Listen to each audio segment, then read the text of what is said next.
This is NASA TV.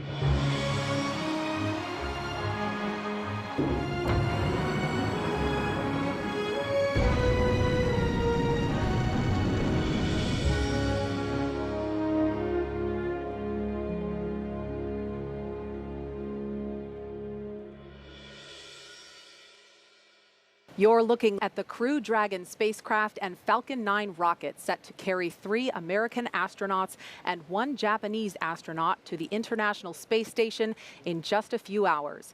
Today begins the first full-duration science mission of NASA's Commercial Crew program. At 7:27 p.m. Eastern Time this evening, NASA astronauts Mike Hopkins, Victor Glover, Shannon Walker, and Japan Aerospace Exploration Agency astronaut Soichi Noguchi will lift off from this historic launch complex 39A at NASA's Kennedy Space Center and begin their 6-month journey in orbit. This mission, known as Crew-1, will be the first American-launched mission with astronauts aboard since the Demo 2 test flight this past summer. Here's our first live look inside the suit-up room. Wow, it is so exciting to see this, isn't it? All 4 of them.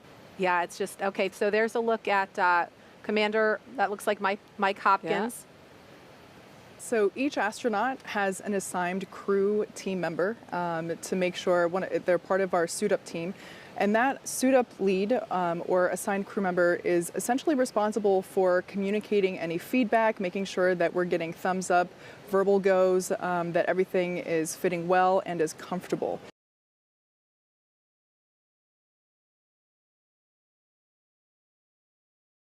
And here they come, walking down the hall. Quite peppy there. Yeah, so cool. They're looking for people. They're looking for the people that have helped them all along the way, too, and wanting to make eye contact. Yep.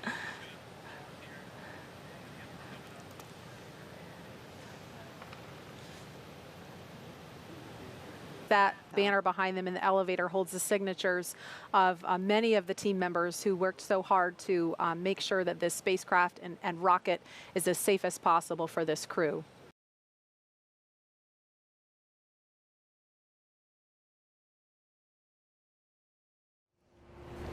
Oh, here they come. Here they come. The Crew-1 astronauts now beginning their journey to the launch pad ahead of this historic mission to the International Space Station.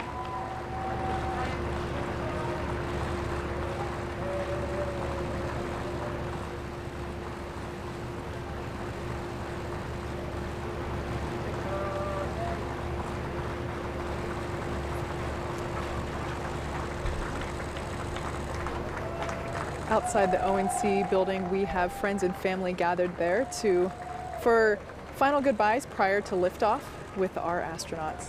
And that's a very different thing to the shuttle days. The last time we saw our families would have been at what we call the wave across the ditch, you know, the day before launch. And typically for shuttle launches, you would have employees and, you know, people that would come out to wish us well. I think it's a very special thing that the crew's families get that up close and personal right before they get into the crew transport vehicles to the pad. You notice everyone keeping is a safe distance here, but that distance would be enforced regardless of whether COVID-19 was a factor in what's going on. That distance is maintained regardless.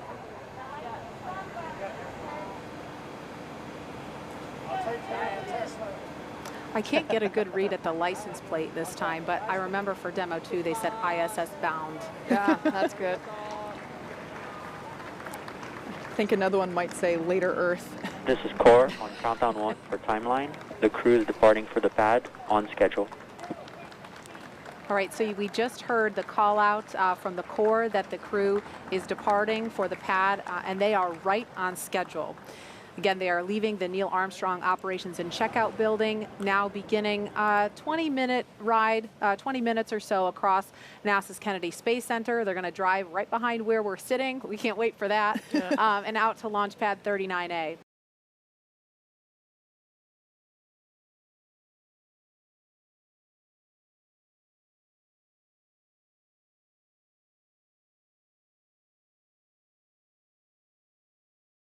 Okay, and here's our first look at that level where they come out of the elevator. Now they're going to make their way around because they have a handful of stairs to climb to get up to the level where the crew access arm is. That's that long suspended walkway. So here they go up the steps. Oh, look how beautiful. It's been a long time since I've had the privilege of being up there and seeing that view up in person, but it is just, words don't do it justice. Yeah. Okay, and so this will be Victor and Soichi now approaching the pad. So Mike and Shannon got a head start. Victor and Soichi are making their way to the elevator now. I wonder if they're going to stop and they gotta strain, or maybe they've already done that to get a look up. And you know, we're having a lot of fun here. We know the crew is having a blast. There they are. Again. I knew they were going to do it. Here's a look inside the crew access arm from the inside. I love this shot. Yeah. You know, when this was being designed, it was definitely a forward-thinking design that we went with. We really wanted it to encapsulate the experience of the next era of spaceflight, really wanting to make it look futuristic, as with the suits and the capsule itself. We now see Shannon adding her signature to the wall. So in keeping with tradition, we painted this room white, and the advanced team, once again, I'll talk about them. Part of their responsibility, also making sure that there's a Sharpie on hand so that crew members can add their names to our signature wall. Bob and Doug did this prior to their flight, and I love that this is really the last thing you do before you get in our spaceship. I just love that there's an opportunity, and I'm really looking forward to seeing the list of names grow over time. Hi. I feel like he's watching us.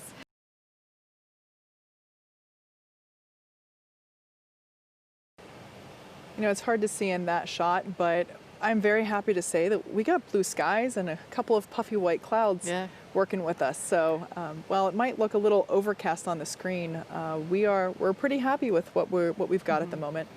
And you can see the little shadows of them moving along through the windows into the white room. Almost there.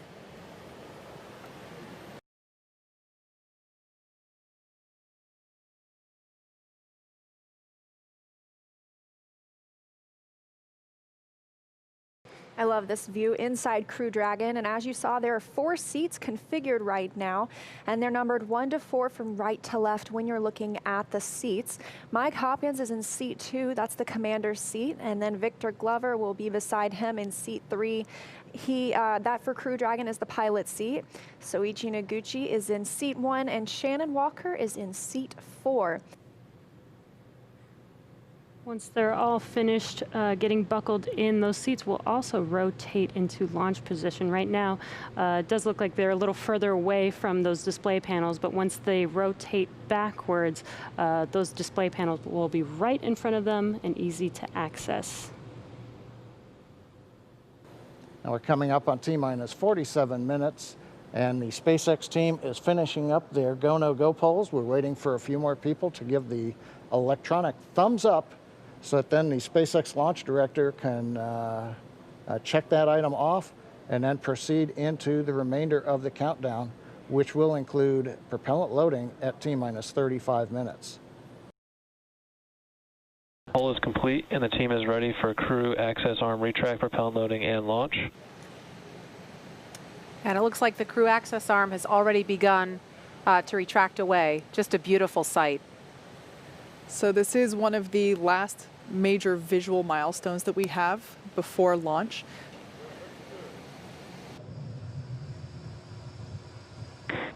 Stage 1 fuel load is complete. Okay, right on time, and a great view of Dragon sitting on top of the Falcon 9 as we're continuing to load liquid oxygen onto both the first and second stages. The RP-1 kerosene fuel is now completely loaded on both Stage 1 and Stage 2. All continues to go well, just under 6 minutes to launch.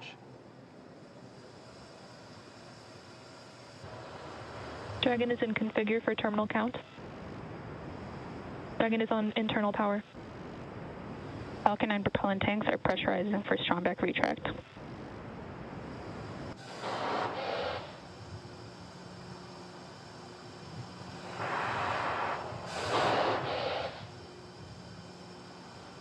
And as you can hear those sounds, like Soichi Noguchi said, the vehicle is alive. Dragon speed countdown.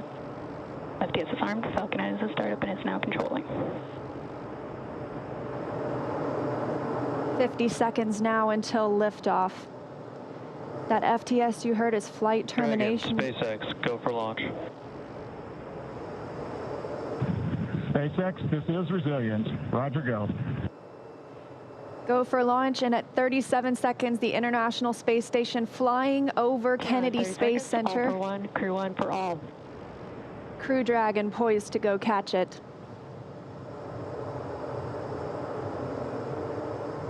20 seconds till liftoff. T-minus 15 seconds. Falcon 9 is configured for flight. 10, 9, 8, 7, 6, 5, 4, 3, 2, 1, 0. Ignition. Liftoff. And resilience rises. Not even gravity contains humanity when we explore as one for all.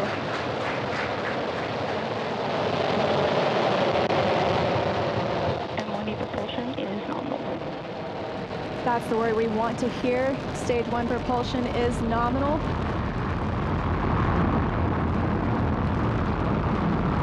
As 30 seconds into this historic mission, flying crew on board Dragon and Falcon 9. Stage 1 is preparing to throttle down. This is in preparation for max Q, which is maximum aerodynamic pressure. Stage 1, throttle down. There's that call out for throttle down.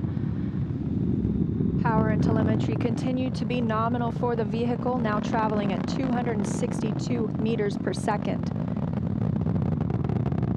Falcon 9 is supersonic. There's that call out. The Falcon 9 is supersonic, and we will be passing through max Q here shortly, the largest structural load during ascent. Max Q. There's that call out. That Falcon has passed through max Q. 1 Bravo. And we've just entered Stage 1 Bravo abort mode. That's going to take them through the end of the first stage burning just before second stage activates off the coast of North Carolina.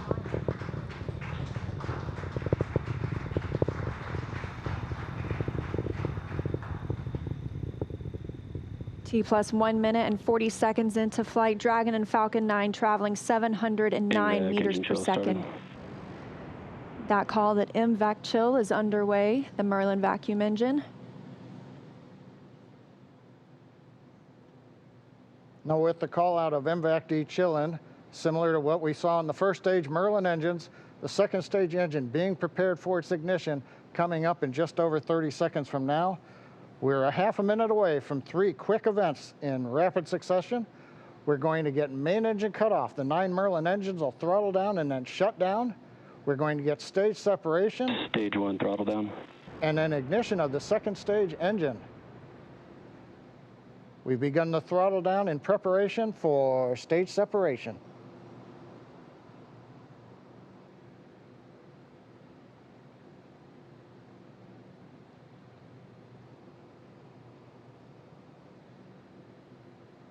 And we have 2 Alpha. Stage separation confirmed.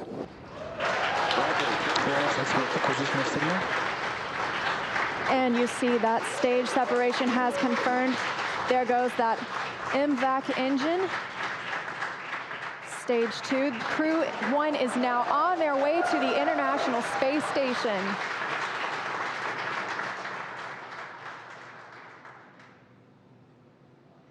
On the right side of your screen, you see Stage 2 continuing to burn. Over on the left-hand side is Stage 1 preparing for its return to Earth.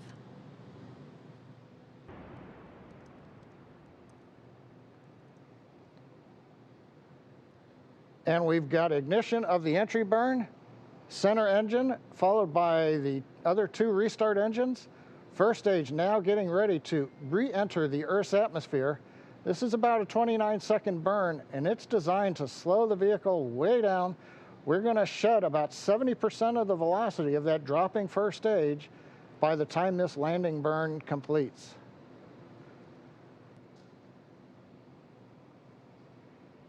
team vac shut down. And we've got shutdown of the second stage engine on time.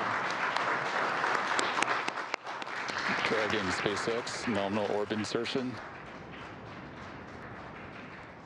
Launch escape system is disarmed. And SpaceX copies. And Leah, the words we like to hear, a nominal orbit insertion. That's right, John. Nominal orbit insertion, as we mentioned, stage 2. Oh, looks like some action on stage 1.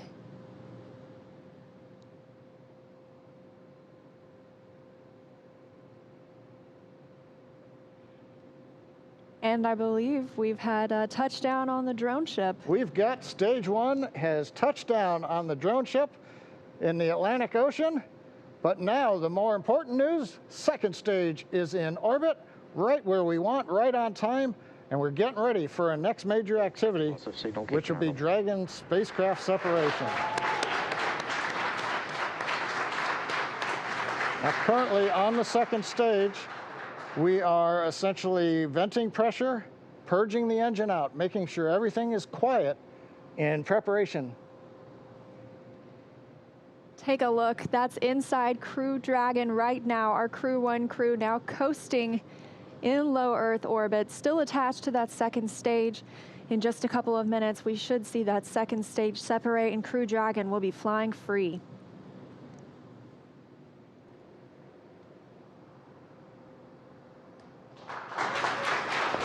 Separation confirmed.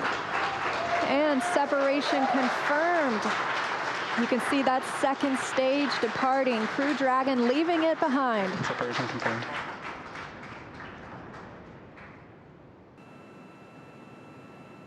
Confirmation from teams on the ground and the crew. You can see them monitoring those 3 display panels, monitoring their journey to the International Space Station and where they are in the world right now, or over the world, I should say.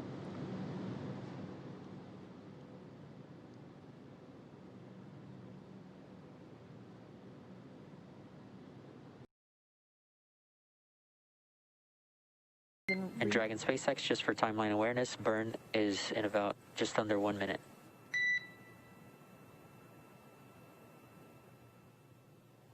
And copy that. We see it starts in 40 seconds.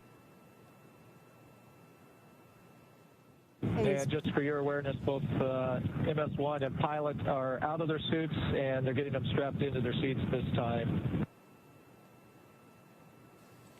Copy all.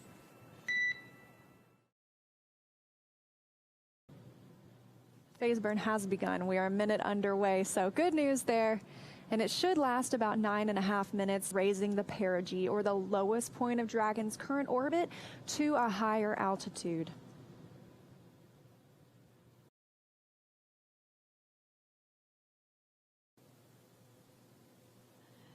And as you can see live, they have now revealed to us the 0G indicator, and it looked like a little baby Yoda. Yeah, so I'm wondering if we might hear a little bit more about that later, that choice, but did look like another crew member floating around with them. Yeah. Very cool to see them as they're actually coasting to the International Space Station. Yeah, first 4-person capsule that has ever flown, and so that's another big first for the mission.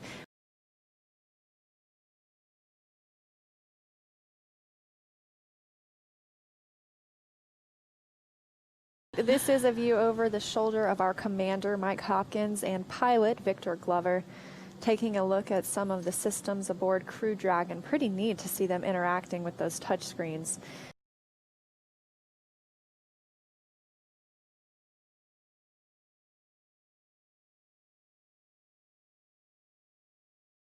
We've got Baby Yoda on board trying to take a seat right now, I guess. I know, I think that's Victor Glover's seat, so hope he doesn't mind. Maybe Baby Yoda's trying to pilot the vehicle. But some pretty cool views. The crew members are hanging out, quite literally, as they coast to the International Space Station.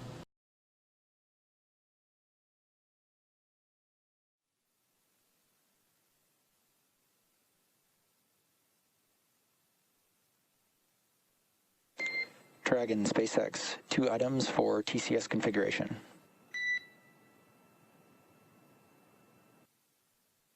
And go ahead for TCS config. Dragon, for the TCS Loop Bravo caution, this alert was due to configuring the warmer mixing mode. We were slightly too cold prior to that transition. We plan to clear the alarm status and bring both loops back to the nominal configuration.